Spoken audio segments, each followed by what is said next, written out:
At 2:13 in the morning, I found my daughter standing in my bedroom with my will in her hands. For 6 years, Lauren had barely spoken to me. Then she heard I was seriously ill, and suddenly she was making my meals, driving me to appointments, sitting beside me every night, and calling me Dad, like we'd never spent years apart.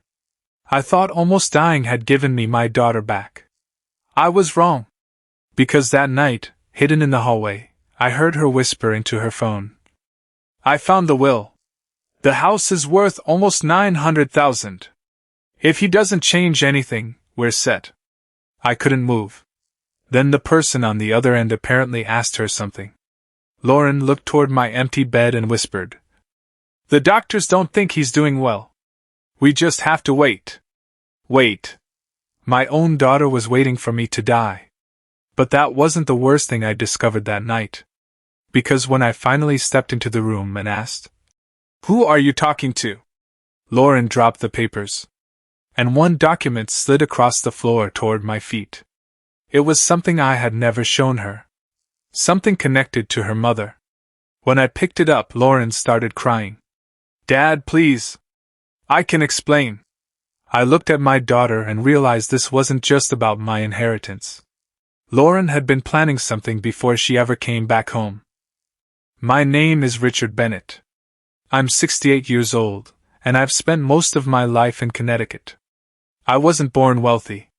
My wife, Susan, and I built everything slowly: a comfortable home, some investments, and a small commercial property that eventually became worth far more than either of us expected. But none of that mattered to me as much as our only child, Lauren. When she was little, she followed me everywhere. Saturday mornings, she'd sit beside me in the garage while I worked on my old Mustang. When she was 8, she told everyone at school that her dad could fix anything. I believed there was nothing that could ever separate us. Then Susan died. Lauren was 31. Grief changed both of us. But Lauren began making decisions that scared me. She borrowed money. Then more money. She wanted to start businesses she hadn't planned properly. She rented apartments she couldn't afford. Whenever something collapsed, Dad was expected to fix it. And for years I did.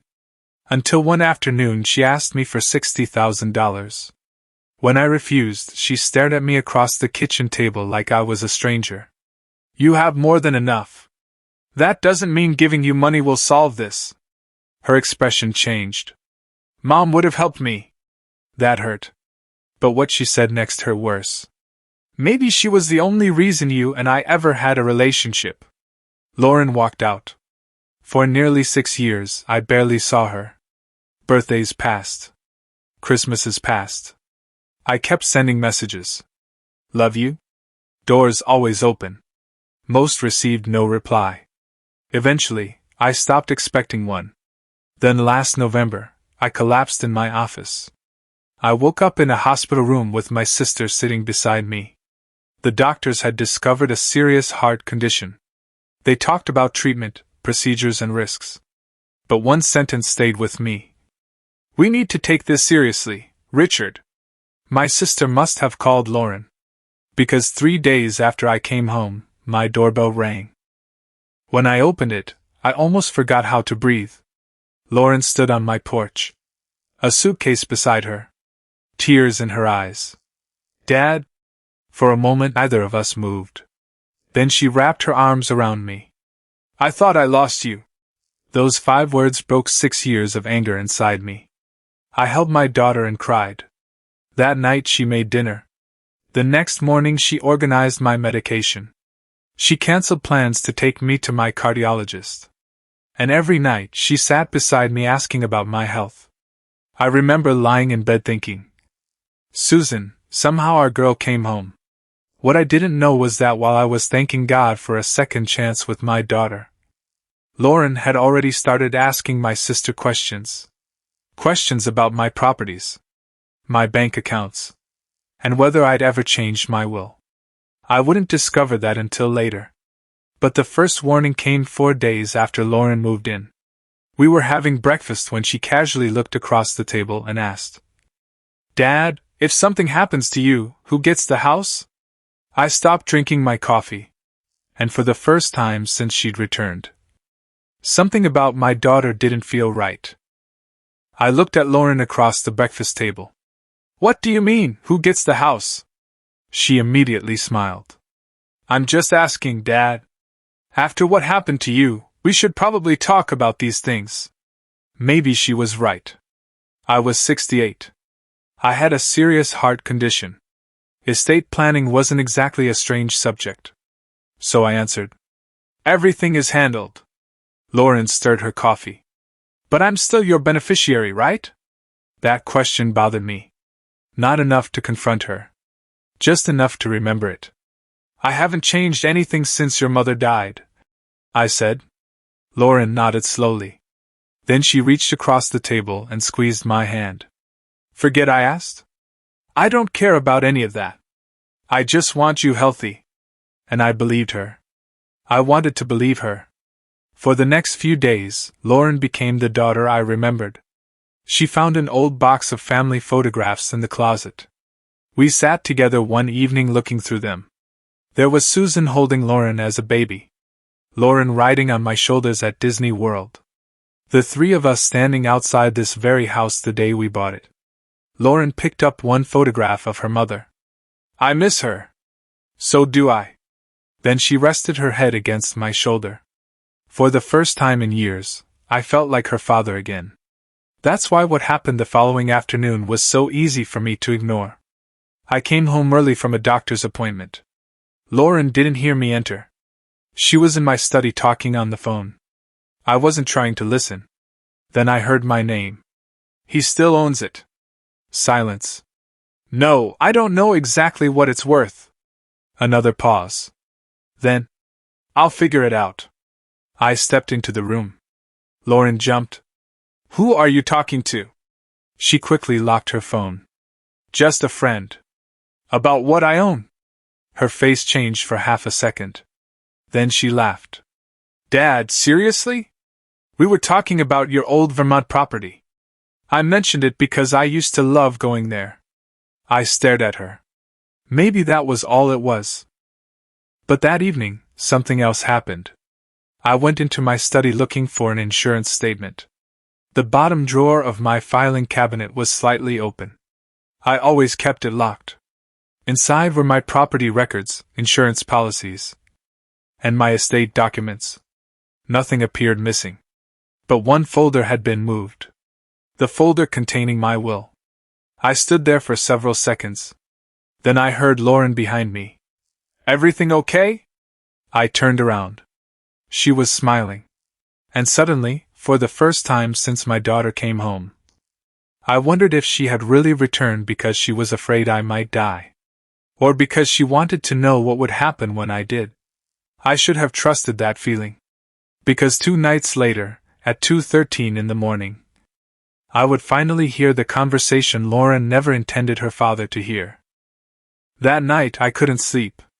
Around 2 in the morning, I went downstairs for water. That's when I noticed a thin line of light beneath my bedroom door. I stopped. Lauren was supposed to be asleep in the guest room. I walked quietly down the hallway and looked inside. My daughter was standing beside my desk. My locked filing drawer was open. Folders covered my bed. Bank statements. Property records. Insurance papers. And then I saw what she was holding. My will. For a second, I couldn't understand what I was looking at. Then Lauren raised her phone to her ear. I found it. I stayed in the hallway. My heart was pounding so hard I could hear it. She turned another page. The house is worth almost $900,000. There's the Vermont property too. A pause. Then she whispered. No. He hasn't changed the beneficiary. I gripped the wall. Who was she talking to? Then Lauren said something that made my stomach turn. If everything still comes to me, we're set. We're. There was someone else involved. The person on the phone said something I couldn't hear. Lauren glanced toward my empty bed. The doctors are worried. We probably don't have to wait that long. I felt something inside me collapse. For 6 years, I had prayed my daughter would come home. Now she had. and she was standing in my bedroom calculating what my death would be worth. I stepped through the doorway. Looking for something, Lauren? She spun around. The will slipped from her hands. Dad! I looked at the documents scattered across my bed. Who are you talking to? No one. I was just... Don't. My voice cracked. Please don't lie to me again. Her phone suddenly lit up on the bed. A message appeared on the screen. Did you find Susan's trust documents too? Susan. My late wife. I stared at the name. Lauren quickly grabbed the phone. But it was too late. What does your mother have to do with this? Dad, please. Who sent that message? She started crying. But I didn't move toward her. Then something caught my eye. A cream-colored document was lying near my feet. I bent down and picked it up. It wasn't my will. It was an old document connected to a trust Susan and I had created years earlier. A document Lauren should not even have known existed. I looked at my daughter. How did you know about this? She said nothing. Lauren. Her face went pale. And that was when I understood. She hadn't discovered my estate after coming home. Someone had told her about it before she ever knocked on my door. I looked at the phone in her hand. Who have you been talking to? Lauren wiped her face. Then she whispered a name. And suddenly, this betrayal was no longer just about my daughter. Because I knew the person on the other end of that phone. I had trusted them for more than 20 years. Lauren finally whispered the name. Uncle David. For a second, I thought I'd heard her wrong. David was my younger brother. The man who had sat beside me at Susan's funeral. The man who had driven me home from the hospital after my diagnosis. The man I trusted with almost everything. What does David have to do with my will? Lauren looked away. He called me after you got sick. I know that. No, Dad. He called me before Aunt Carol did. My stomach tightened. Lauren admitted David had told her my condition was worse than it actually was. He'd also told her about my properties, investments, and Susan's old trust. Then she finally told me why. Lauren was in serious financial trouble. She and her boyfriend, Eric, had borrowed heavily for a business that was collapsing. They were months behind on payments. David had convinced her that if she came home, repaired our relationship, and remained my beneficiary, her problems could eventually disappear. I stared at her. So the soup, the appointments, sitting beside me every night. Dad, some of that was real. Some. That word hurt more than I expected. How much? She started crying. I don't know. I looked at my own daughter and realized she couldn't even tell me which moments had been love and which had been an act. Then I asked the question that had been bothering me. Why does David care what you inherit? Lauren went silent. Tell me. She finally unlocked her phone and handed it to me. There were weeks of messages between them. I scrolled until one stopped me cold. Once Richard is gone, you can sell the Vermont property. I'll handle the buyer. Another message followed. Remember our agreement. I get my share after the sale. I looked up. His share? Lauren covered her face. David wasn't helping my daughter. He was using her. He knew Lauren was desperate, and he'd promised to help with her debts in exchange for part of whatever she inherited from me. My brother and my daughter had turned my death into a business arrangement. But then I noticed something else in their messages. David had repeatedly asked Lauren to find one specific document. Susan's trust. Why does he want this? Lauren didn't answer. So I opened the folder myself. And suddenly I remembered something Susan had told me shortly before she died. Something I hadn't thought about in years. David had once borrowed a large amount of money from us. Money he never fully repaid. Susan had documented everything. If certain property was ever sold, David's old debt could affect what he believed he was entitled to receive. I looked at Lauren. He didn't send you here just to protect your inheritance. She slowly shook her head. No. Then what else did he ask you to do? Lauren's eyes filled with tears. Dad, What did he ask you to do? Her voice was barely audible. Find the original agreement before you found out he was looking for it. I sat down on the edge of my bed. My daughter hadn't simply returned to wait for my death. She had entered my home looking for a document for someone else. And suddenly I understood why she'd been asking about my medication, my appointments, and whether I still handled my own legal affairs. I looked at her. Pack your things. Dad, please. Tonight, Lauren. She reached for my hand. I pulled it away. That hurt me more than it hurt her.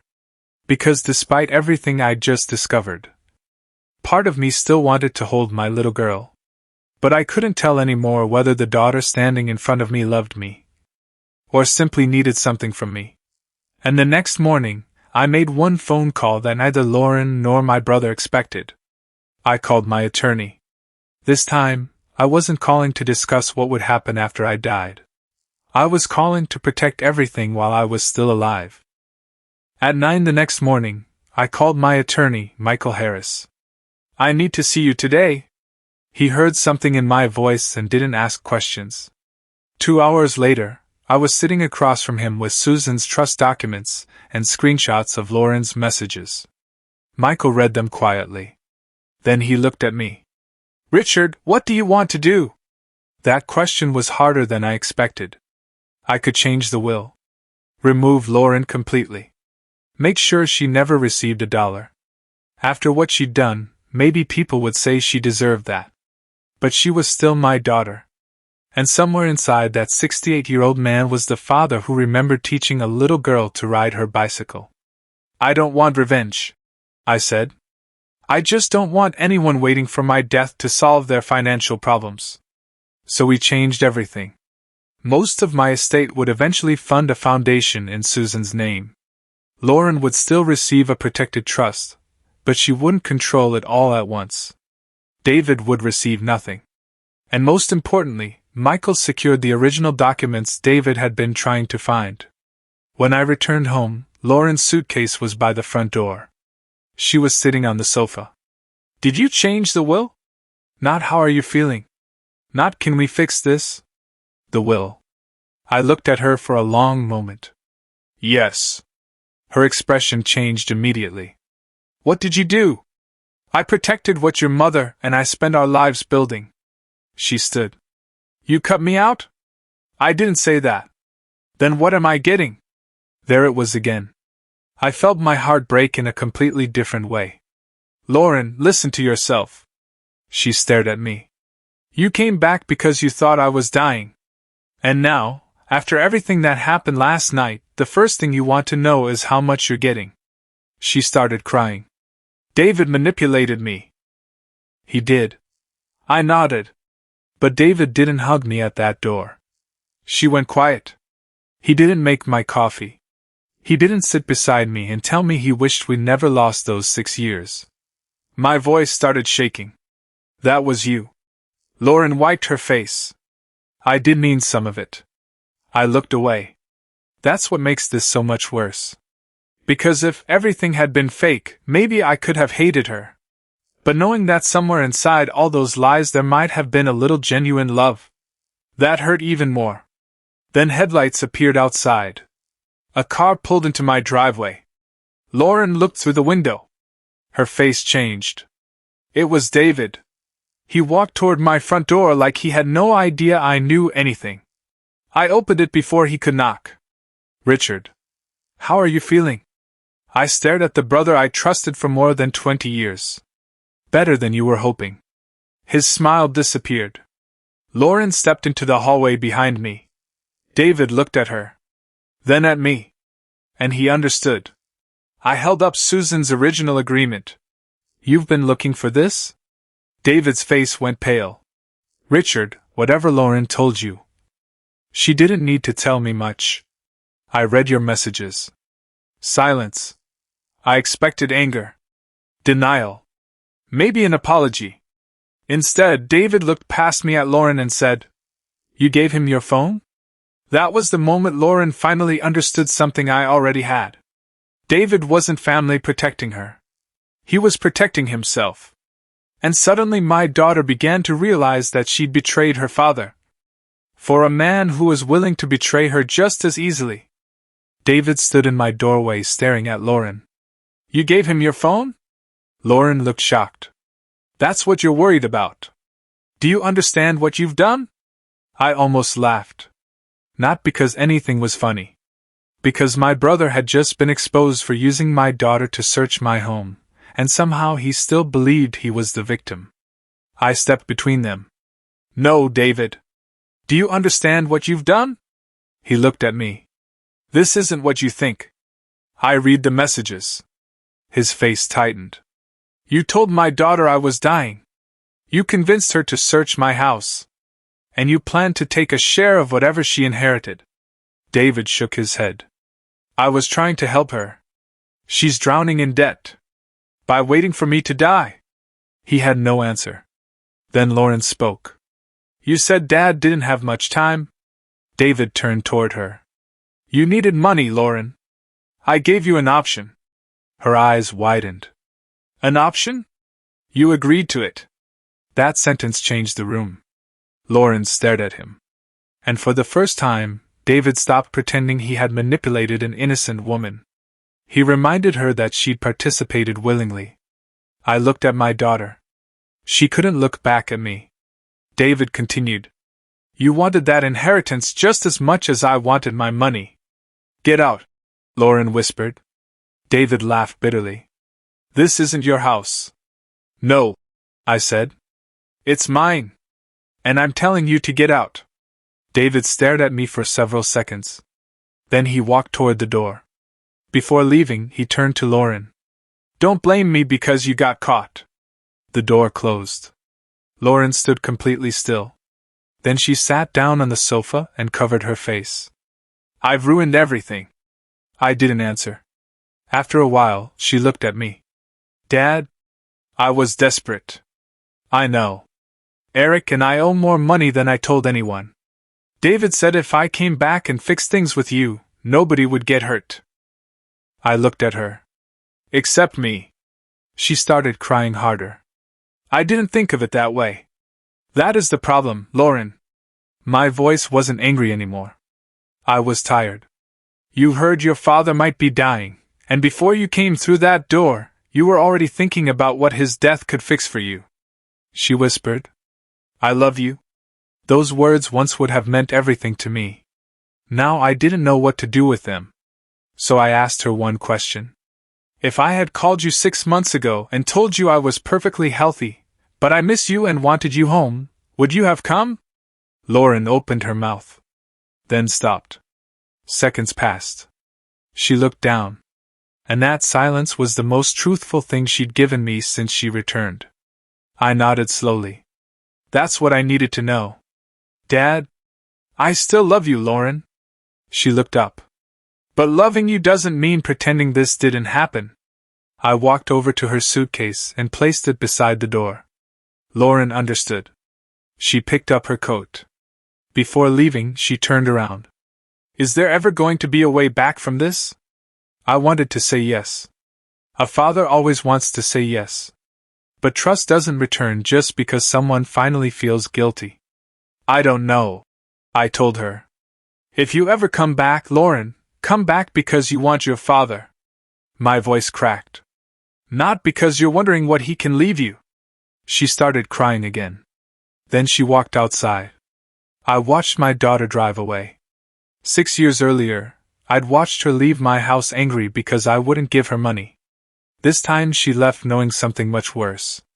She had finally come home, and turned the second chance I'd prayed for into another transaction. But my story wasn't quite over. Because 3 months later, an envelope arrived. It was from Lauren. And what she put inside forced me to decide whether betrayal should end a relationship forever. Or whether some people deserve one final chance to prove they've changed. 3 months after Lauren left, an envelope arrived. There was no return address. But I recognized the handwriting immediately. Dad. I stood in my kitchen for several minutes before opening it. Inside was a letter. And a small silver key. The key was to my house. Lauren had kept it when she left. Her letter began. Dad, I'm returning this because I finally understand that having access to your house was never the same as having a place in your life. I had to stop reading. Then I continued. She told me she'd ended things with Eric. She'd found a smaller apartment and taken a second job to start dealing with her debt herself. She hadn't spoken to David since the night at my house. But then I reached the part that mattered most. I'm not writing to ask you to change your will. Please don't. I don't want to know what's in it anymore. My eyes filled with tears. When I heard you were sick, I should have been terrified of losing my father. Instead, part of me saw a way out of my problems. I don't know how I became that person. But I did. And David didn't make that choice for me. For the first time, Lauren wasn't blaming anyone. Not David. Not Eric. Not me. She ended the letter with, If you never trust me again, I understand. But if I ever see you again, I want it to be while you're alive. Not because of what happens after you're gone. I folded the letter and sat alone for a long time. Did I forgive her? Not that day. Some wounds don't disappear because someone writes the right words. But I didn't throw the letter away either. 2 weeks later, I sent Lauren a message. Coffee. Saturday. 10 a.m. Nothing about money. She replied less than a minute later. I'd like that. Saturday morning I arrived first. When Lauren walked into that little coffee shop, she didn't rush toward me. She didn't cry. She simply sat across from me and said, Hi, Dad. Hi, Lauren. For almost an hour we talked. Not about my house. Not about my investments. Not about my will. We talked about her job. My treatment. Her mother. And for the first time since she'd returned, Lauren asked me a question that had nothing to do with what I owned. Are you scared? I knew exactly what she meant. Sometimes. She reached across the table. This time, when she touched my hand, I didn't pull away. But I didn't pretend everything was fixed either. Trust would have to be rebuilt slowly. If it could be rebuilt at all. I'm still alive today. My treatment is going well. My estate plan remains exactly as I changed it. Lauren knows that. And she has never asked about it again. We're not the father and daughter we used to be. Maybe we never will be. But occasionally she comes over for coffee. And now, when the doorbell rings, I know she's coming to see a man who is still breathing, not an inheritance she's waiting to receive. I learned something through all of this. Money can expose parts of people you never wanted to see. But the deepest betrayal wasn't that my daughter searched for my will. It wasn't even that she calculated what my death might leave her. It was realizing that the reunion I'd prayed 6 years for had begun because she thought my life was almost over. I can forgive my daughter. Maybe one day I'll trust her again. But I'll never forget standing in that hallway at 2:13 in the morning, listening to my own child talk about my death like it was the answer to her problems. Because sometimes the most painful thing a parent can discover isn't that their child wants what they have. It's discovering they were more afraid of losing the inheritance than losing the person who was leaving it behind.